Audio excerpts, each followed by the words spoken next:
Stephen, I need you to listen to me very carefully. Oh, hi, Mark.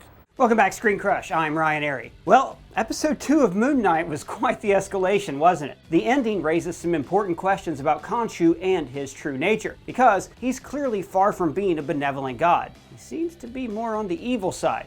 Should we part, you may not like my next candidate, near and dear as she is to you. So, what does Khonshu really want? Can Moon Knight trust him? And what does the god want with Layla? So let's explain the unique relationship between Moon Knight and Khonshu, and what all of it means for Moon Knight's story. Konshu? Yeah. The Egyptian god of the moon? Oh my god. That's the stupidest thing I've ever heard. Right from episode 1, it was clear that Khonshu is not such a nice entity. I mean, he went all horror movie monster on Stephen, and he did the same thing again in this episode. Give it back, you fool. Look, relax, Birdface. You are an 8-foot-tall being with a floating head. You are already scary as it is. No need for these theatrics. You took my advice about theatricality a bit literally. But now, episode 2 sheds new light on the moon god. Marc is Khonshu's avatar. He is the Fist of Vengeance. He's meant to deliver the god's justice. And they are fighting against Arthur Harrow and his cult, who are serving the way too judgmental goddess Ammit. And once Ammit is freed, she will kill countless people for crimes they have not even committed. Yet. Well, isn't that a bit dodgy, like trusting the judgment of a weird crocodile lady? So, on paper, Harrow and Ammit are the bad guys, and Khonshu is more of a jerk who's not really evil. But it's a little more complicated than that. More complicated? What? Am I possessed? So before we begin explaining Khonshu's true motivations, we have to discuss the big twist of episode 2. And it's that Arthur Harrow used to be Khonshu's avatar before Marc. Before you, I was the Fist of Vengeance.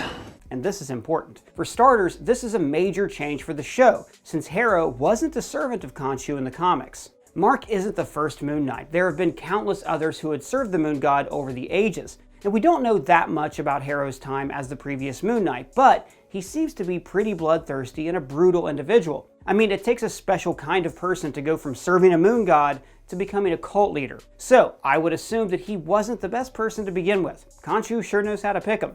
Konshu always tries to ensnare those with a strong moral conscience. And that's it, really. The god seems to prey on the desperate and the mentally ill. Those who are already unstable, the type of people that he can manipulate a little easier. Marc is suffering from dissociative identity disorder, and he has a bloody past because of his mercenary life. So for him, making a deal with Khonshu is like making a deal with the devil. Being Khonshu's Fist of Vengeance means delivering his own sense of justice. But there is a huge difference between justice and vengeance. I am real justice. Khonshu claims that he's fighting for justice, but in truth, he wants vengeance. And for Khonshu, it's about hurting those he punishes, making them pay with violence and pain. And this brings us to Khonshu's true nature. He is not a benevolent god. He appeared as such in Moon Knight's early stories, but in more recent comics, he became more of an antagonist to Moon Knight. In fact, Khonshu has been established as a malignant entity. Khonshu is a vengeful, brutal, jealous, and at times sadistic god. He often throws temper tantrums, like a 2-year-old. None of the gods respect him. And based on how Khonshu is presented in these first couple episodes, the god is far from being Marc's ally. He's someone who just manipulates and tries to control him. You think you own this body? It belongs to me. The show is heavily influenced by the 2 stories that expose the god for what he really is. And those stories give us some hints to what we can expect from the god in the show. Now we are talking about the 2014 run from Warren Ellis and the 2016 run from Jeff Lemire. Both those arcs are really good. They dove into Marc's mental illness and his relationship with this vengeful god. And these stories shed a whole new light on Khonshu's true nature. In the 2014 story, it was revealed that Marc's DID was tied to Khonshu. This is something that we explained in this video last week. The 2014 run revealed that Khonshu's godly presence caused serious brain damage that fractured Marc's mind. Khonshu has 4 divine roles: Pathfinder, Embracer, Defender, and Watcher of overnight travelers. And Marc's identities attempt to balance in between all of these aspects, and that's what caused Marc's DID. Are you the brain specialist?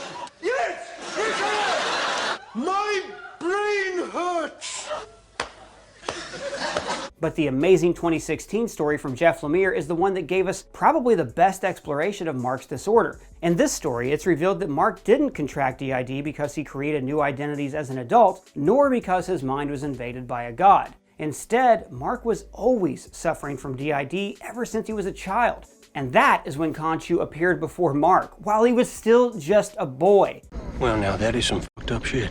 Khonshu selected Marc specifically because he was already suffering from dissociative identity disorder even as a child. This shows just how sinister this god is. Can you imagine the trauma of something like this? A freaking unknown and terrifying entity that just shows up out of nowhere and starts talking to you? Khonshu ruined Marc's life as a boy, sending him on the path that broke his mind. A path that will directly lead Marc to becoming Khonshu's servant. You're fulfilling your destiny. Become my apprentice. Over the years, Marc has been going insane, losing his grip on reality. And quite often, the god will exploit Marc's mental state, manipulating him to do what he wanted. And at times, he just took some sadistic pleasure in tormenting his servant. Eventually, Khonshu trapped Marc in an illusion, making him believe that he was sent to a mental asylum. This illusion was meant to break Marc completely, grind his mind to the point where Khonshu could take control over his body. This is the story where Moon Knight realizes that Khonshu is his arch enemy. Now, ironically, the real reason why Khonshu created this illusion was not to break Marc's mind, but in fact, it was about curing his mental illness, though Khonshu's crude way of helping Marc only made things worse. The importance of these stories for the show is to present the complex relationship between Moon Knight and Khonshu. It's also the way Khonshu should be presented in the show. Khonshu is part of the reason why Marc is broke. He torments him. He tries to break him mentally. He always represents a conflict to Moon Knight. He's Marc's enemy, but at the same time, an ally. Moon Knight should always be at odds with the god. He's a reluctant avatar. He doesn't want to be the Fist of Vengeance. His servitude is hell. Servitude is the price that I pay. What kind of servitude? The kind that leaves me covered in blood. Yeah, well, that blood is on my hands. But at the same time, he must serve. He must remain as Moon Knight. And despite everything, Khonshu helps Marc fight other evil in the world. Khonshu needs to be an inseparable aspect of Marc, just like Steven and his other identities. Khonshu is his savior and tormentor at the same time. So Jim is actually my friend, but because he is his own worst enemy, the enemy of my friend is my enemy. So actually Jim is my enemy.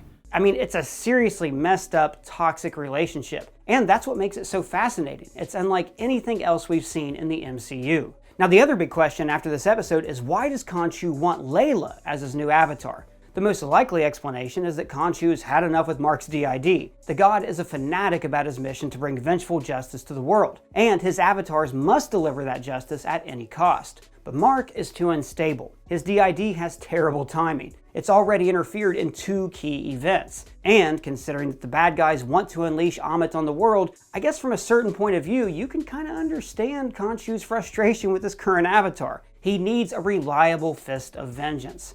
You swore he would not interfere. I know. I'll handle it. You have proven you cannot. I will.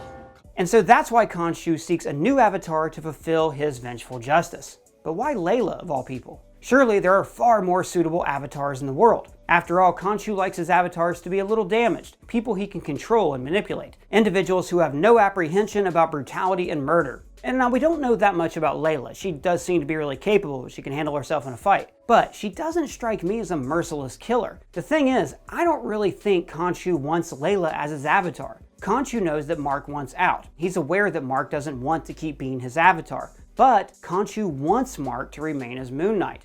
I know that you enjoy the work I have for you. We need each other.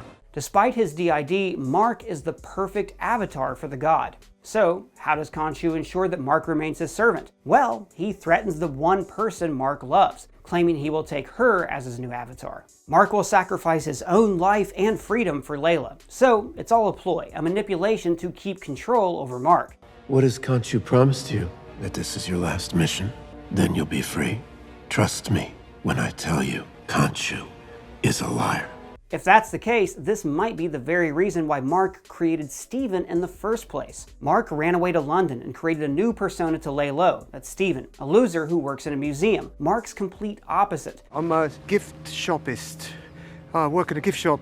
Oh, what a loser! And because of his DID, Marc gave away control of the body to Stephen. This way, Stephen is in the driver's seat. And maybe this is a loophole in the contract that Marc made with this god. He must serve Khonshu, but maybe Stephen doesn't. And this way, Marc can escape the god's influence.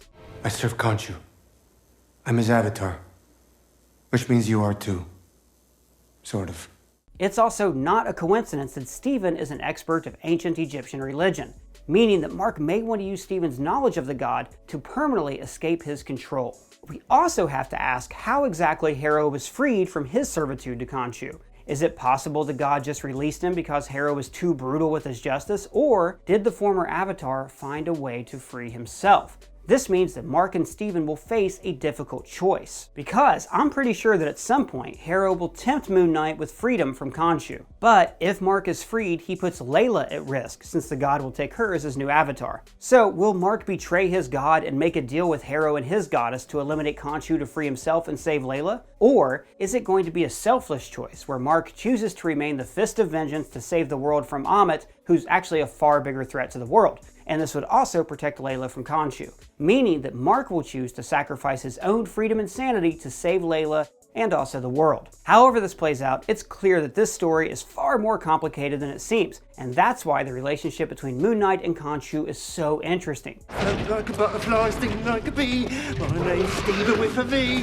So that's who Khonshu is and his true complex nature, but what do you think about all this? Let me know in the comments below or at me on Twitter. And if it's your first time here, guys, please subscribe and smash that bell. For Screen Crush, I'm Ryan Airy.